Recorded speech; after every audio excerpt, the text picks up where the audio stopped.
It's the Real News Network. I'm Sharmini Pires coming to you from Baltimore. The United Nations Conference on Trade and Development, UNCTAD, published a new report this week on the economic effects of 50 years of Israel occupation of the Palestinian West Bank and the Gaza Strip. The report explains how Israeli occupation prevented economic development in the occupied Palestinian territory and specifically how illegal Israeli colonies in the West Bank affected the Palestinian economy. Ala Tatir is the program director of Al-Shabaka, the Palestinian Policy Network. He joins us today from Ramallah. Thanks for joining us, Ala. Thank you very much for having me. Ala, UNCTAD has a history of producing well-documented, reliable information and economic data on the Palestinian economy. This report is no different. What's your take on it? Indeed, the UNCTAD has produced so many reports over the last years, and this is a particularly important and interesting report because it's coming at the 50th anniversary of the 1967 Israeli occupation of the West Bank and Gaza Strip. And in this report, the UNCTAD is not shying away from expressing things as they are. A military occupation that cause economic losses, that cause destructive impact on the Palestinian economy.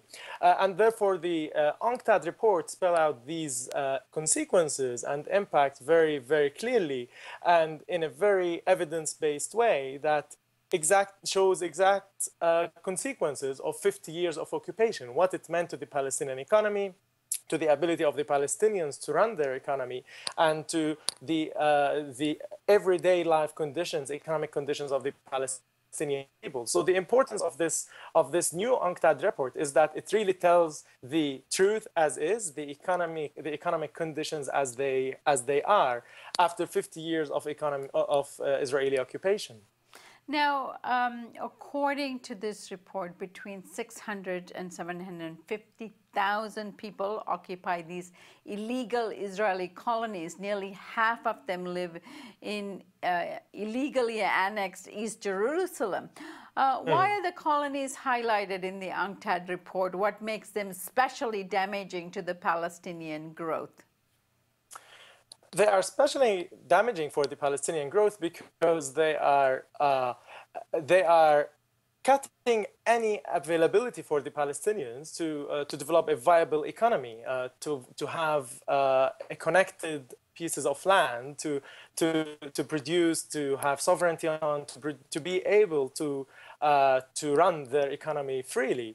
And when, because of these illegal colonies and settlements, then the Palestinians are not able to connect. The Palestinians are not able to produce. The Palestinians are not able to farm their lands. And with that high level of fragmentation, and with that explicit and vivid illustration of occupation, then the Palestinian economy is not able to be functioning well in favor of the Palestinian people. And if you look at the economic conditions, they worsen with time as the settlements and the Israeli illegal colonies expanded. Nowadays, the per capita GDP is like as it used to be in the mid-1990s. And after all these international aids, which totaled more than $30 billion, we're still not able to see the Palestinians in a better conditions, economically speaking here. So the importance of the Israeli illegal colonies is very, very clear why it is coming to the economic, why it's affecting the economic conditions. And as the UNCTAD is part of the international system and the international structures, and there's an agreement out there that the two-state solution is the viable and the only solution, then this UNCTAD report shows clearly that there are so many questions marks to be raised, and so many failures has been achieved or that's been realized over the last 2 decades, and the settlements is in the core of these issues. Right. What's very interesting about this report is that it sort of aggregates data that has already been out there, that UNCTAD itself has used in the past and collected. However, this report also highlights some new trends. Could you give us what those are?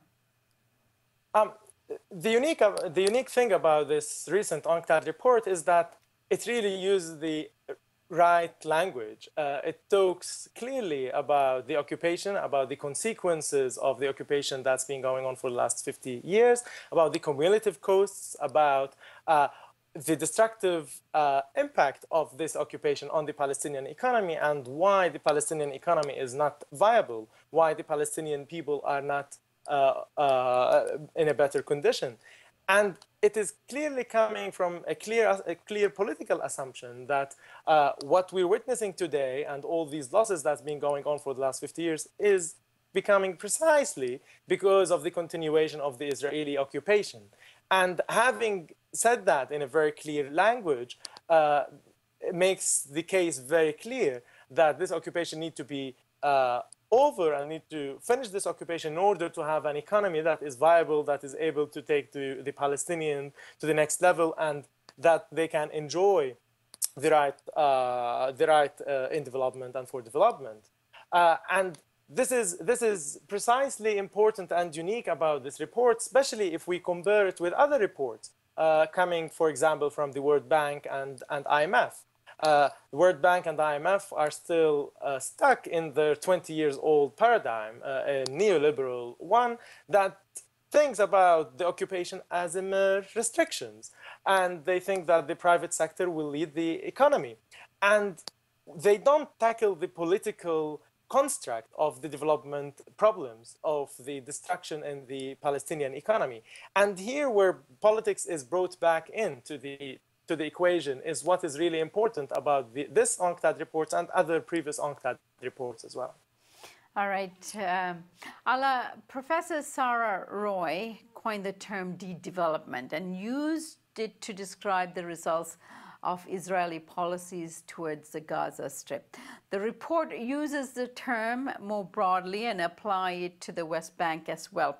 Explain this term, what it means in relevance to Palestine and the Gaza Strip, actually to the Gaza Strip in particular. The concept of de-development has been developed by Professor Sarah Roy of Harvard, and de-development is a process, first of all. It's a process that's been going on for last decades, and basically it means the denial of the basic right to development. So Palestinians don't have the right to enjoy development and cannot practice that as a right that is granted to all human beings around the world. But also, it means that the basic pillars for meaningful development process are not there. And therefore, it means that the transformative capacity of the Palestinian economy is not out there. It goes beyond underdevelopment. It's a process that goes so deep that the Palestinian economy cannot really be reversed in its condition to become a productive economy, to become a viable economy, without tackling the political issues that create this process of de-development. Right.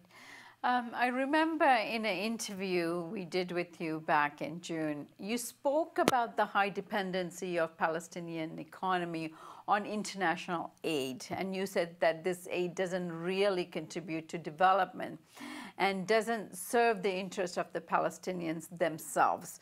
The UNCTAD report lists the falling levels of aid as one of the main reasons for the lack of growth. What's your take on it now? Indeed, because the Palestinian economy being dependent on international aid, and therefore the whole GDP was witnessing growth because of that. You have more cash flows and money coming to the Palestinian economy and market and being spent. So that was an important element to keep the economy going and running. But over the last 1 or 2 years, we're witnessing decreasing levels of aid, and this is why the Palestinian Authority is in crisis, why the Palestinian civil society is also in crisis, and why the Palestinian economy is affected by the absence of this resource that's been present previously. So it's an economy that was not able to compensate the lack or the decreasing levels of aid by other avenues and other means of that's coming from different streams from the economy. So that financing gap was there, and it created further complications. And this is why the hardship of the economic hardships of Palestinians continue. This is why the Palestinian Authority is struggling at the fiscal level. So this is something that's been easy to predict because of the high level of the economy, of the dependency on aid, and then when that resource is absent, then there's a problem. All right. And Ala, the UNCTAD officials won't be able to respond to this question because of the levels of power and authority within the United Nations system. However, you could. And the question is, whenever any agency within the United Nations come up with something really significant, provocative, that really challenges the dominant discourse of the Israeli state, they tend to squash it, put it aside, state it, eliminate, black out parts of it, and so forth. What do you think, or at least what do you think will happen in terms of this report? Is there a chance that the Israeli government will come down hard on the UN in relation to this report, and will they be successful? Well, most likely they will use it as another example how the UN is not being in favor of Israel and not being supportive or not being at least neutral according to the Israeli narrative. So I think the Israelis will push back, but also the Israelis are used to the UNCTAD reports over the years, and I guess they are predicting it. So most likely they will use it. They will push back. But it's been a report that's been sent to the ad hoc liaison committee as other reports by the IMF, by the World Bank, and other actors. And this is something important to keep in mind, because Israel care more about what that's the reality, about what the World Bank and IMF would have to say in this regards. But they will not let it go. They will push back. But the report is out there, and it's very important to look at that report if we want to understand what were the consequences of the Israeli occupation on the Palestinian economy and the economic conditions of the Palestinians over the last half a century. All right. Ala, I guess I cannot leave you without asking you also, in terms of the conditions in Palestine, how responsible is the Palestinian Authority to the lack of de-development in the territory? Well, the Palestinian Authority is part of the problem because they contributed directly and indirectly to the process of de-development that we're going through.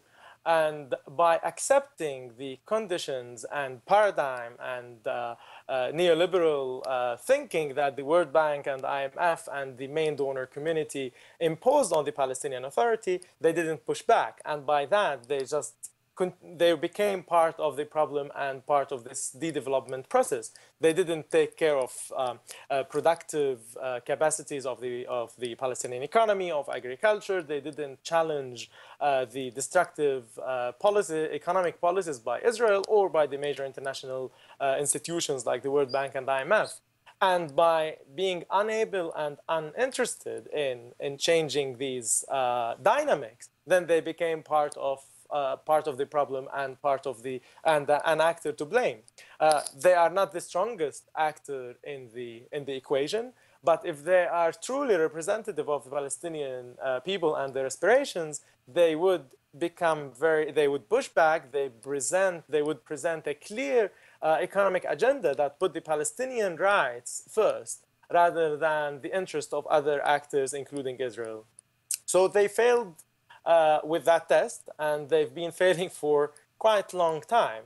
Because we're not witnessing any shifts in the economic paradigm that the Palestinian Authority is adopting, but rather an entrenchment of the old same things that just keep producing and reproducing the same problems, and therefore not able to go beyond the vicious circle and the economic conditions that keep worsening with the time.